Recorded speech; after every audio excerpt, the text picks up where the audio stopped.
topics of this course.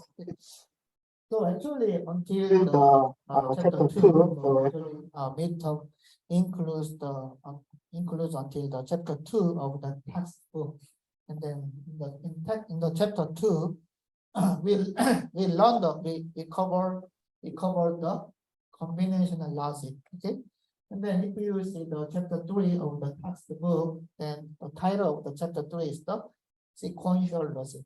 Okay. So actually, the design, is that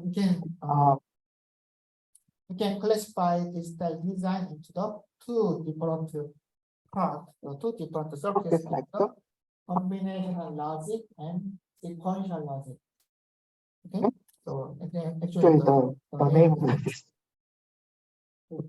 So actually from the chapter 3 of the textbook, we will learn about the sequential logic. So until the midterm, so we just covered the combinational logic. So which means that we need to compare the combinational logic with sequential logic. So when you learn about the combinational logic looks like this. And actually, this is the module of this logic. So combinational logic means that if input is given to a certain logic or certain circuit or combinational logic, then output is generated, but this output is only determined by current values of inputs. So it's very important. So think like the AND gate. The output, when we generate when we define the output of the AND gate, this output is just defined by two input signals, and that's it.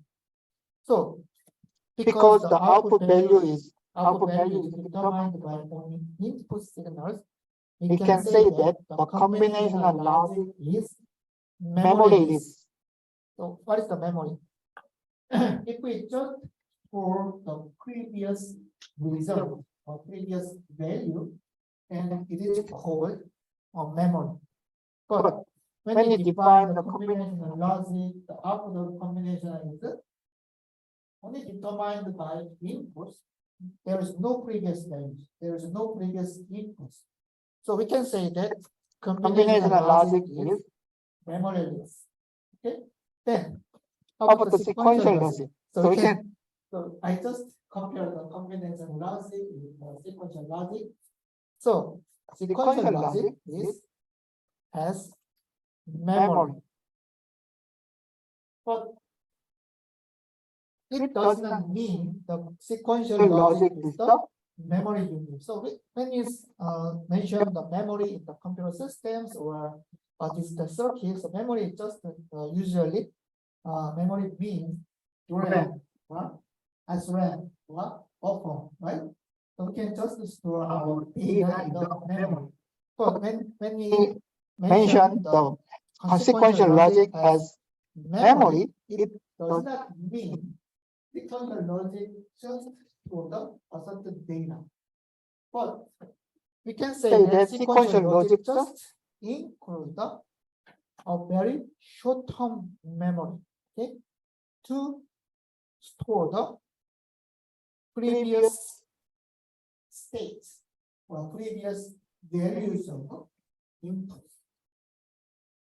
So we can say that the sequential logic generates output values using, this is important, previous and current values of inputs. Okay, that is the definition of sequential logic. So just this is different. So the combination logic, the outputs are just generated by input signals, current input signals only. But in the sequential logic, the outputs can be generated by previous and current values of input. So that's just the difference between the sequential logic and the combinational logic. So let's learn about the state. So what is a state? So when I mentioned the sequential logic, the output of the sequential logic is determined by current and previous prior input value. So that's why sequential logic has memory. Then state is the very important term in sequential logic. What the state means the some information. And then this information is used for generating future events. Okay, so this is just the state. So I show the analogy of the state. So this figure shows state of matter, solid, liquid, and gas. So matter, like water, such as water, has water can have three states, right? So solid and liquid and gas. So and then if water is in a solid state, and then based on some inputs like the actual heat or some energy, so energy is given to a solid state of water, ice, then the state can be changed. Okay, so this is the future event.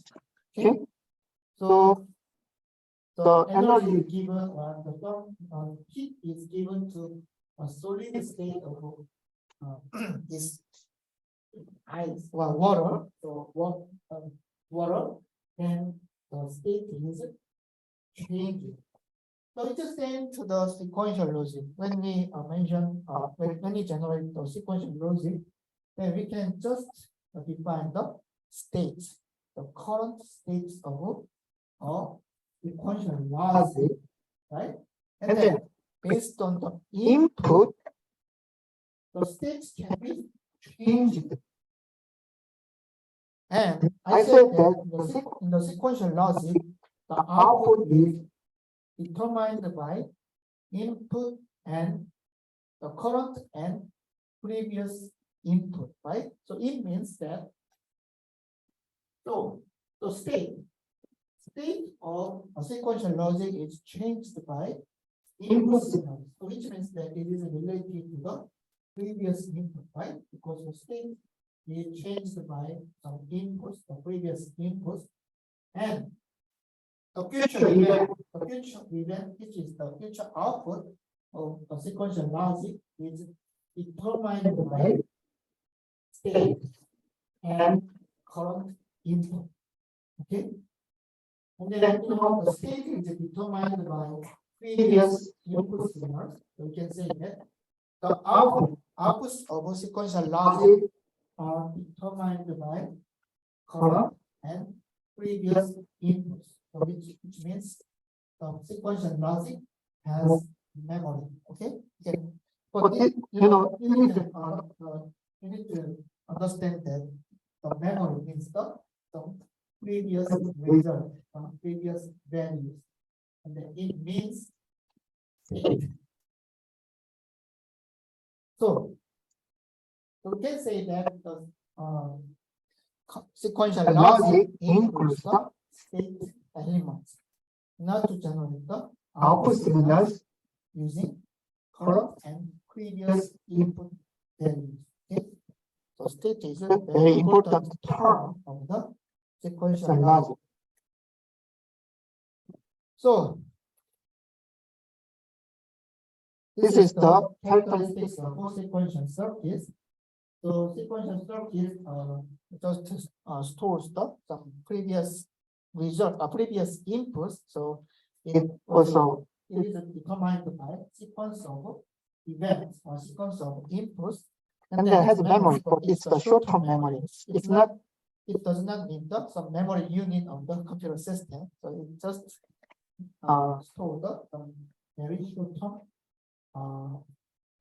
Just store the very just previous input, and then you can define that state is the everything about the prior input. So which means that I said that the state is determined by input signals. And so which means the state is the result of previous inputs. Okay. So which means that everything about the prior inputs to the circuit. And then this state is required for generating future behavior, which means future outcome. Okay. Okay, so this is the state. And so in order to implement the states of the sequential logic, then we can also use the very basic the sequential logic or sequential. It's not a gate, but you can say that you can understand this is the very basic, the very basic unit of sequential circuits. Okay, it's not a gate, but we can generate the sequential logic using basic gate. So we learn about the bistable circuit as a latch and delatch and flip-flop. Okay, let's see the bistable circuit. So we can generate the bistable circuit by connecting two inverters. So the inverter is closely connected with each other. So if we see that this circuit, we can find that the output of I1, the inverter I1, is connected to the input of another inverter I2. And then the output of inverter I2 is connected to the input of inverter I1. So if we think the output of I1 is Q, so if we just see the output of this inverter is Q, and then this Q is given to the input of I2, then the output of I2 becomes the Q bar, because this is an inverter. And then Q bar is given to an inverter, then Q is generated. So actually this is the bistable circuit. So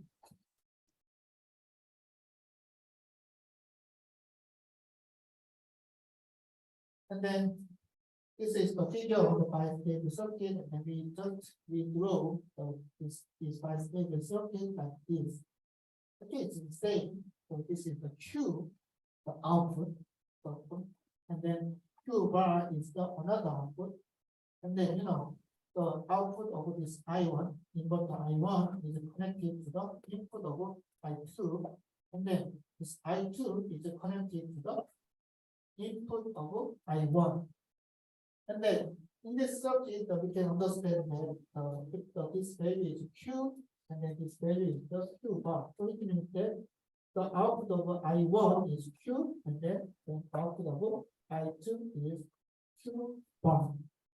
So it means that I1, Q is the output of I1, and then Q bar is the output of I2. So it's the cross-coupled inverters. So actually, using this closely coupled inverter, we can store values. Why?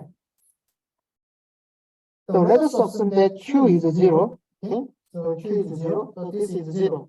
Then this is also 0, right? So because the output is connected to here. And then if this 0 is given to inverter I2, Q bar becomes 1. Right? And then if 1 is given to the input of I1, then Q becomes 0.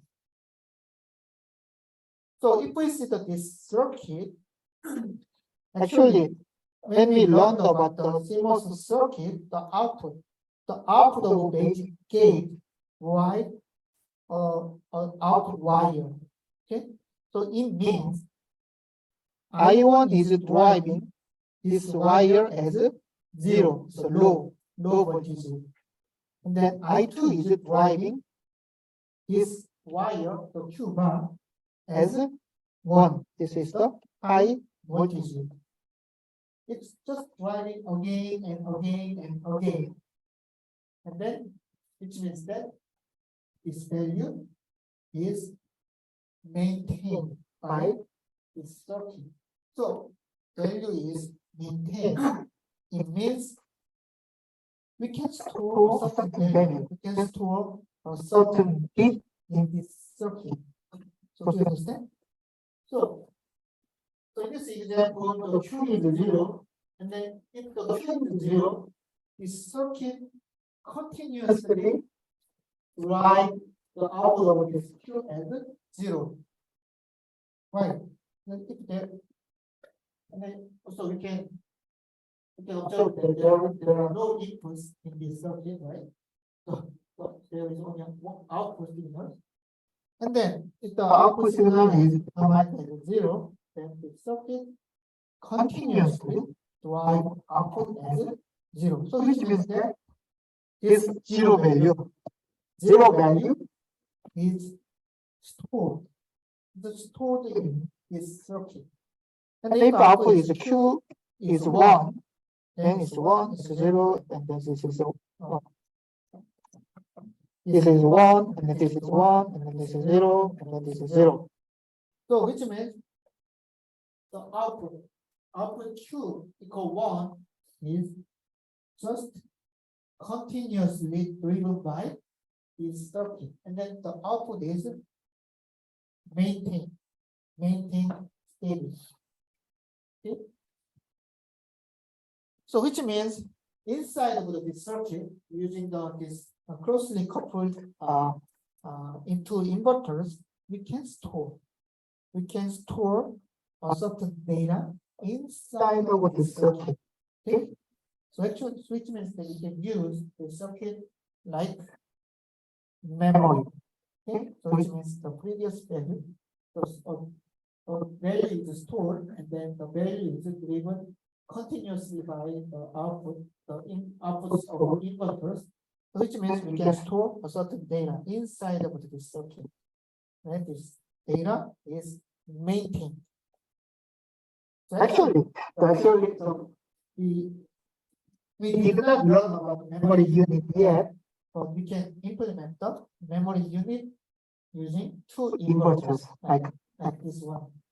So actually, we can implement the SRAM using closely coupled inverters, which means we can just store bit data inside of the circuit.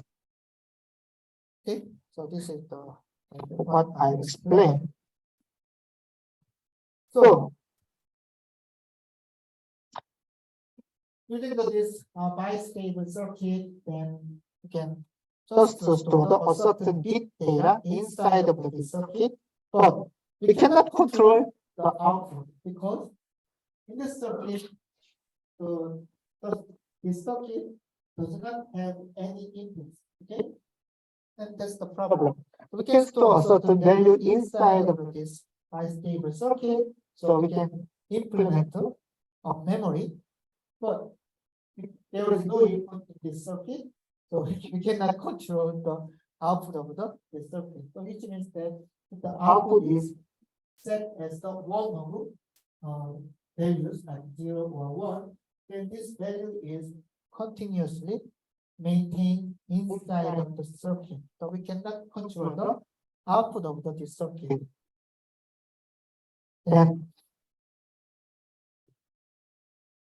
how can we control the output of this bistable circuit? So we can use NOR gate. And then the one of the input of this NOR gate and 1 is connected to the input signal R, and then another input of this NOR gate is connected to the Q bar, the output of the M2, another NOR gate. And then as you can see, the input of this NOR gate is connected to the input S. Okay? And then this circuit is called the SR latch. This is the latch.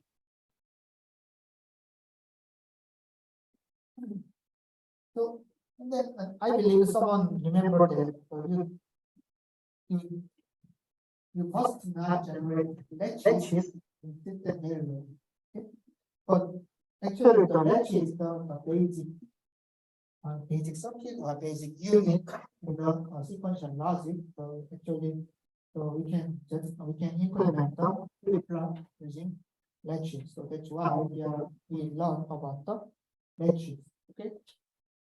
So if you see this SR latch, then you find that inverters are changed to the NOR gate, and then input signals are connected to the two inputs of these NOR gates, right? And then in this SR latch, S means set, R means reset.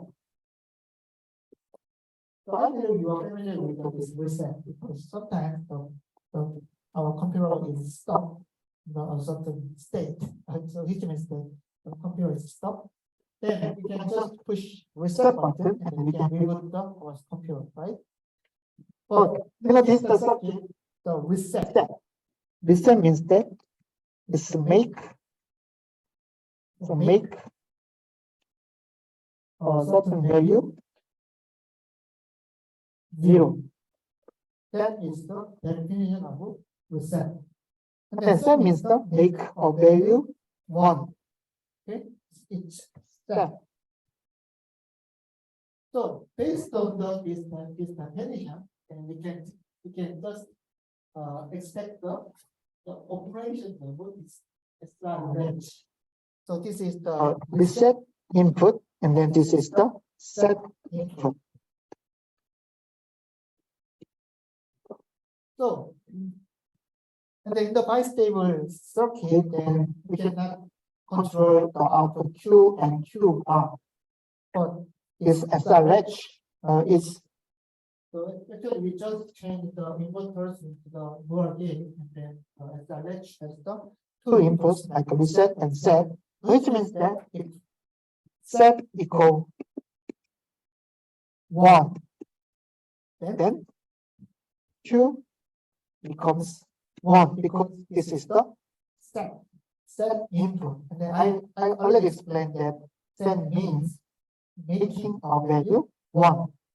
So reset, if reset is 1, then Q becomes 0. That's our expectation based on the name of SR latch. That means set, R means reset. Okay, this is our expectation. I think this is true actually. So let's see the possible behaviors of SR latches.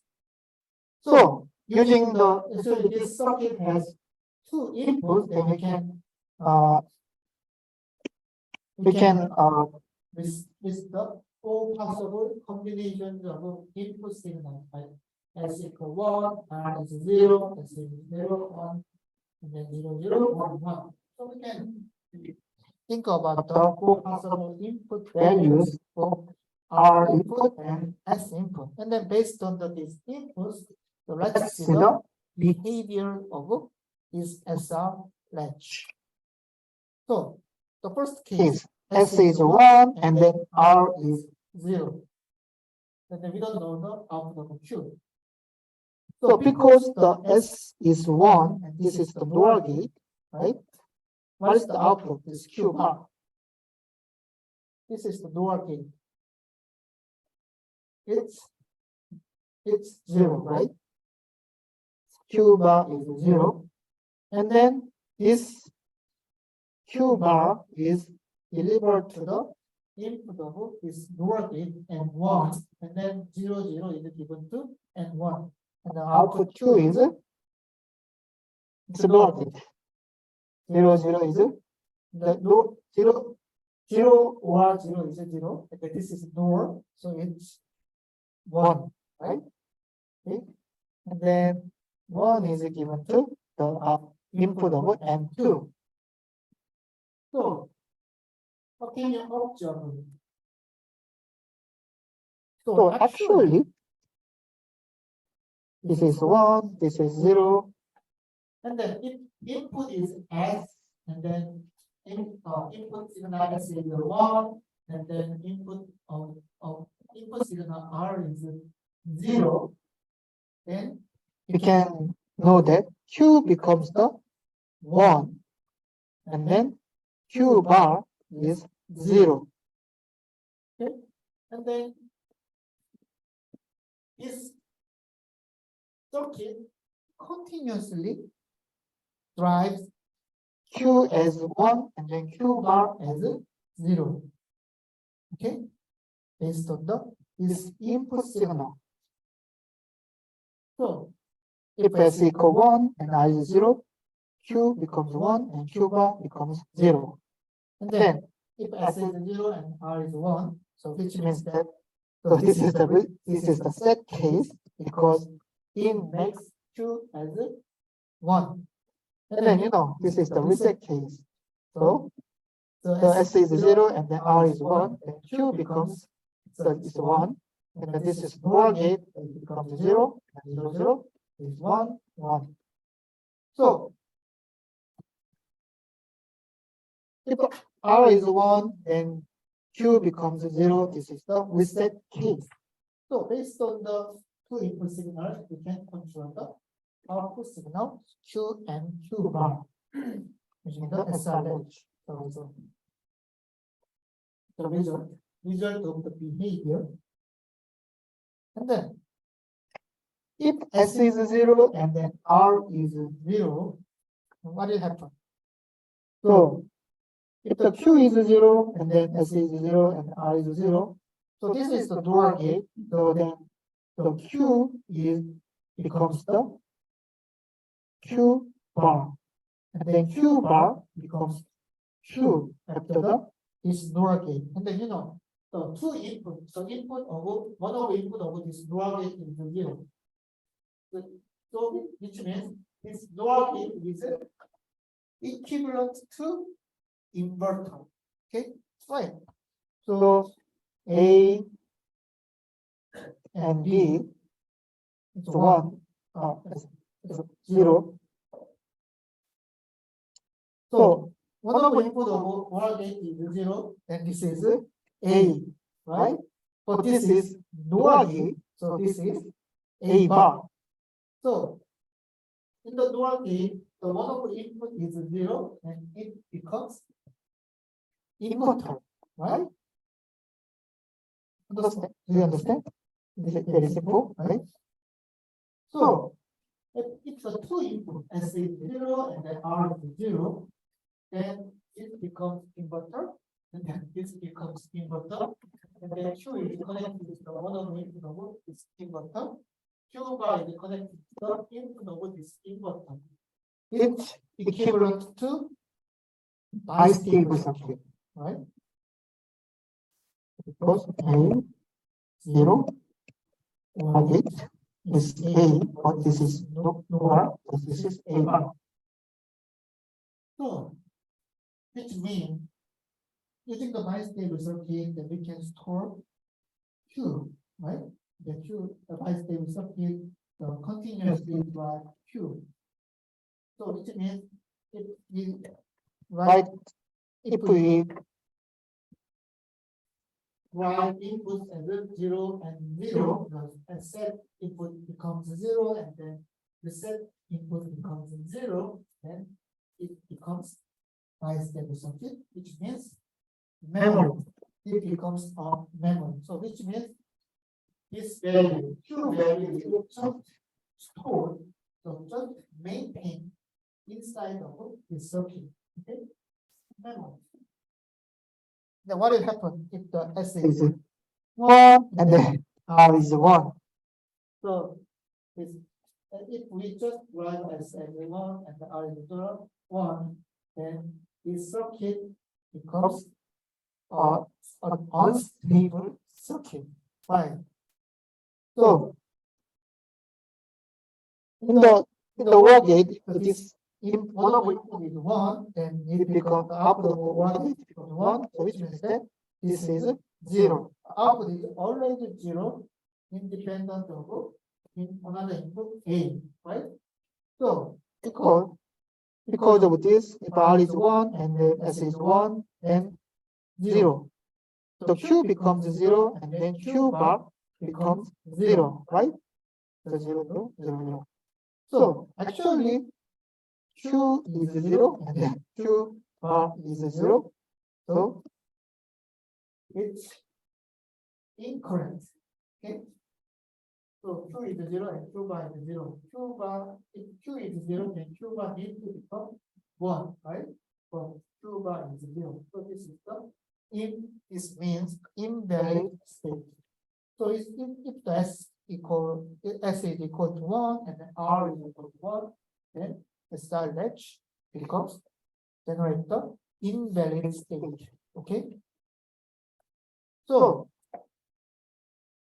using the SR latch, we can control the output. So which means that if we just set input S as 1, if we just drive the input as 1, then we can just change the output Q as 1. The Q is set. And then if we just change the input as 0, 0, then this output is maintained inside of this SR latch. So it becomes a memory. Okay? We can store a certain data. So and then if we just write R as 1 and then as the S is 0, then Q becomes 0. It becomes 0. So which means that we can control output value using S and R inputs. Okay, so this is the SR latch. So we can start from this bistable circuit. So with using the bistable circuit, then we can store a certain data, can store a certain bit, but we cannot control the value of this bit. So using the NOR gate, we can control the output bit. So then this circuit is called SR latch, which means that using the Q input, we can just control the output value Q. And then by controlling the input signals as 0 and 0, then we can store the output. We can store a certain state of this circuit. So this circuit becomes a memory. Okay. So this is the SR latch. Okay. So this is the summary of the SR latch. When the SR latch S means the set and then R means the X reset. So you need to remember this concept in the distance system. So usually S means the set and then R means the reset. The set means that it makes a certain signal 1. Then reset means it makes a certain signal 0. Okay, so SR means the set and reset latch. So using the SR latch, you can store a certain bit in the circuit. Okay, which means that we can control the values of Q using the reset and reset signal. Then we can make the memory by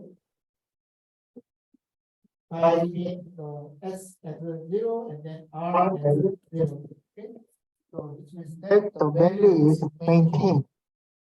So this is the symbol of the SR latch. So there are 2 inputs, R input and S input, and there are 2 outputs, Q and Q bar. And then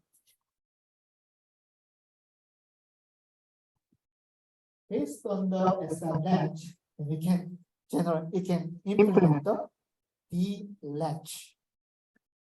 So actually this is the symbol of the D latch. So D latch has the two inputs, then clock input and D input. Okay?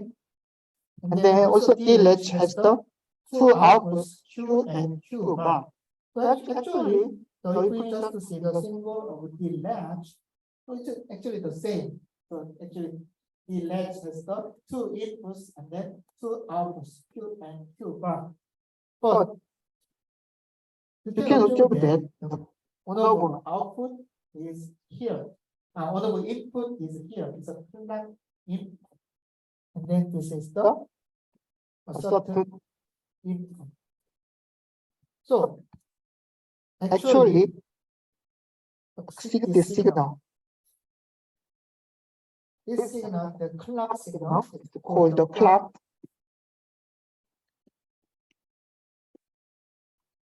Clock signal is very important in digital systems. Okay, so actually we can implement every digital system as sequential logic. And which means that actually every digital system, so like the CPUs and the GPUs, any other SoCs are implemented using sequential logic. And then we can use this clock signal to control the behavior of this sequential logic. And then this D latch, as I mentioned, this D latch has two different input signals, clock and D. And then clock is used for controlling when the output changes. Okay? And then D is the input. Okay? So which means that the D is updated to the Q based on this clock signal, the value of clock signal. Okay? So you need to remember that the D latch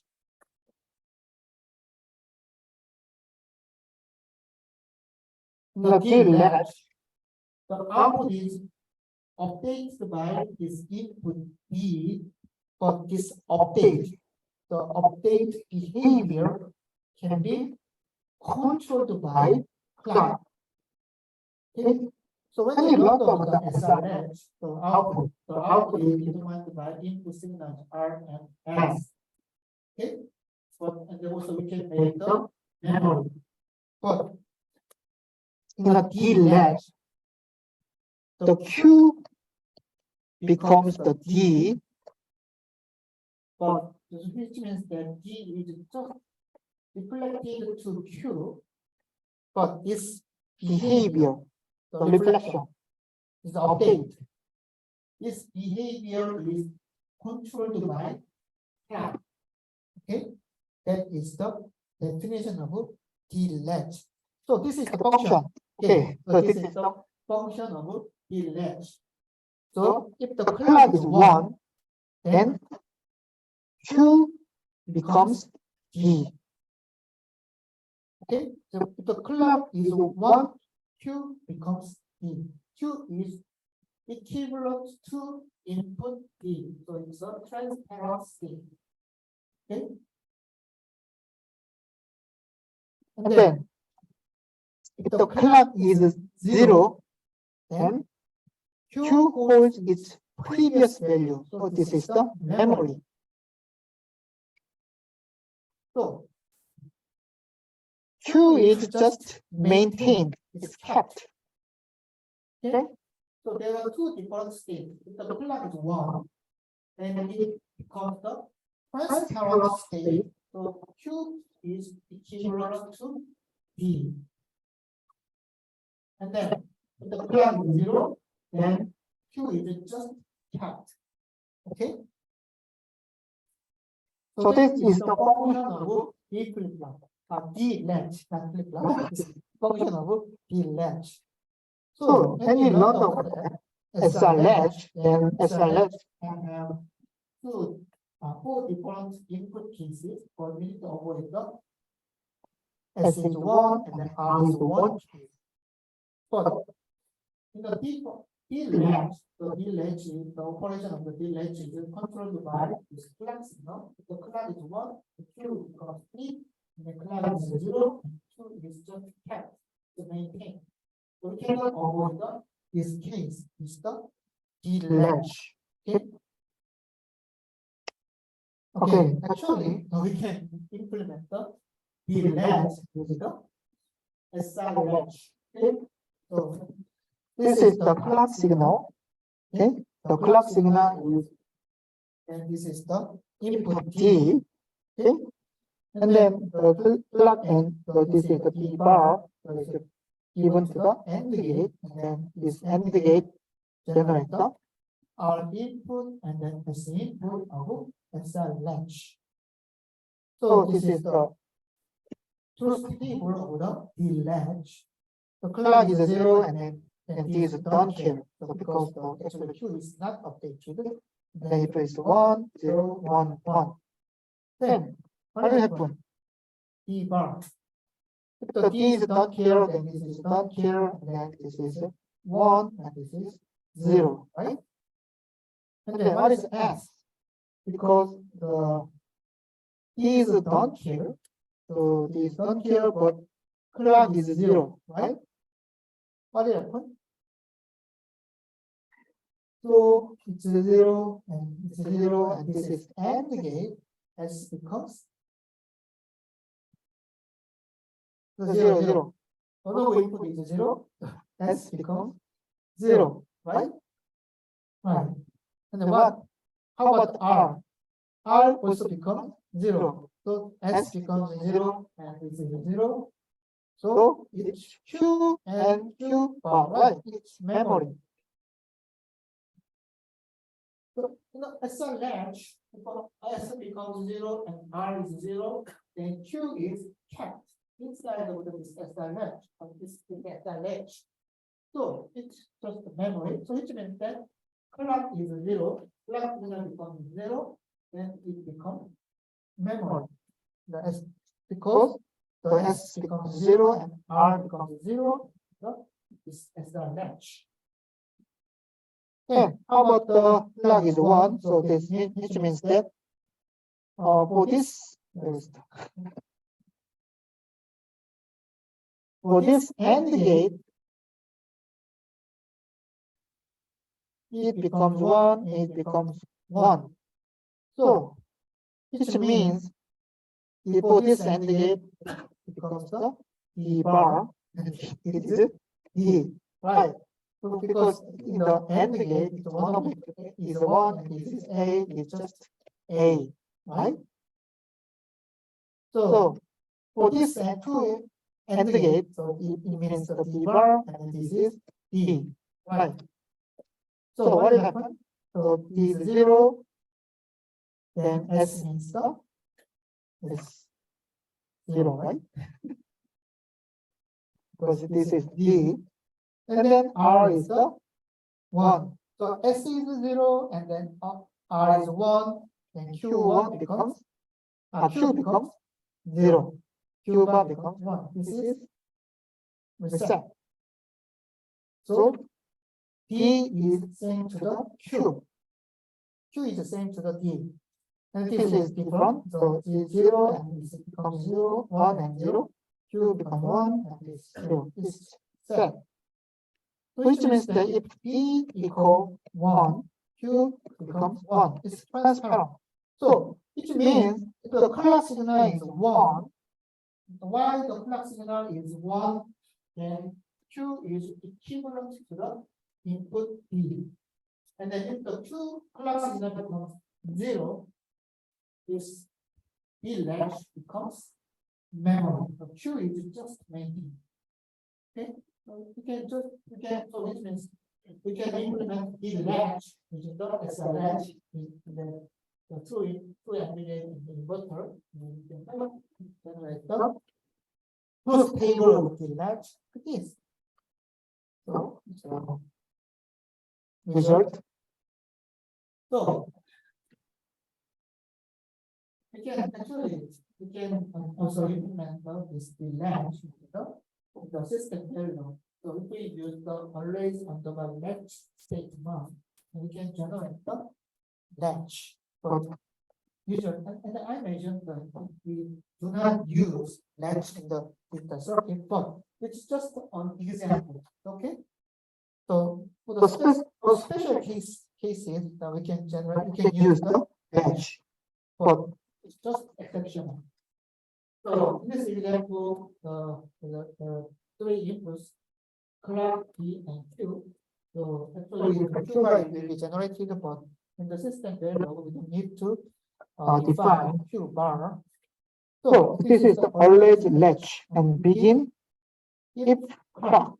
So it means clock signal is 1. Q is the same to B. and then as you can see, and. What does it mean? In this always latch statement, I just define clock equal Clock is equal to one case, right? So if we just see this if statement, I just define the clock equal one state. Then what is the result? result means that Q equal D. Right. Otherwise, so else nothing is defined. What does that mean? So in this state, in this system variable, so if else, so I just define the this case, the clock is equal to one, but otherwise else nothing is defined, which means Q is kept. Q is maintained, right? You understand? So using this system array next statement and then using the if else statement, if statement, that there is no else here, we can generate latch. And it's the same. The behavior with this statement is the same to the behavior with the latch. Okay? Do you understand? So if S condition covers only clock equal 1. Q is equivalent to B, but other cases is not defined. So using this, so we can implement latch latch like this. And if you just understand the system variable statement, then you can also, I believe you can easily understand the behavior of latch. Okay. But you need to remember that we do not implement the latch. Must. Okay. So we need to avoid latch the real design. Okay. So we learned about the SLN, the bistable circuit, SR latch, and D latch. So this is the basic sequential logic. And then based on this logic, we will learn about the flip-flop. Okay. Any question? Okay. Thank you for your attention, and then see you in the next class. 감사합니다.